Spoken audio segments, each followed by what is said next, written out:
Inner বাড়ি হচ্ছে আপনাদের গ্রামে, আপনাদের গ্রামের ছেলে। এই গ্রামে ইনার বাড়ি। মালদাতে নাম বলেন চিনে, দিনাজপুরে বলেন, কলকাতাতে বলেন, হুগলিতে বলেন, আমাদের ঝাড়খণ্ডে বলেন, আপনি যেখানে যাবেন নাম বলবেন চিনে নিবেন।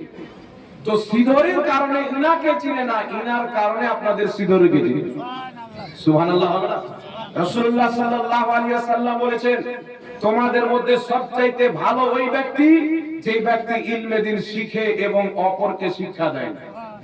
যে ইলম অর্জন করলো এবং অপরকে শিক্ষা দিল, সেই ব্যক্তি আল্লাহর নজরে, রাসূলুল্লাহর নজরে ওই ব্যক্তি হচ্ছে সবচাইতে উত্তম ব্যক্তি।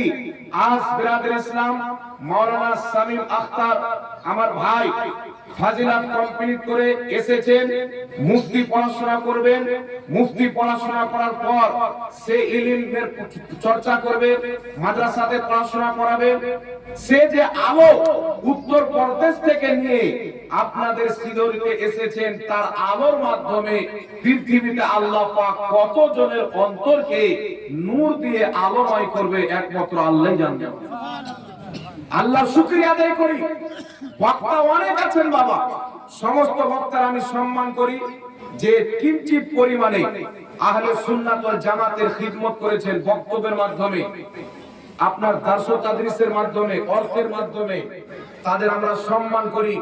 তবে আপনারা দেখতে পাচ্ছেন আপনাদের গ্রামের ছেলে হযরত আল্লামা মাওলানা মুআজ্জম হোসেন কালিমি আমার বাপজি, ইনি বক্তা। ইনার মতন হাজারো বক্তা আছেন, আছেন না? জোরে বলেন। অনেক বক্তা আছে, কিন্তু আল্লাহ পাকের শুকরিয়া আদায় করি যে ইনি এমন একটা কিলা কায়েম করে দিয়েছেন। আপনারা দেখছেন সিধরি মহিলা মাদ্রাসা, বালিকা মাদ্রাসা কায়েম করেছে।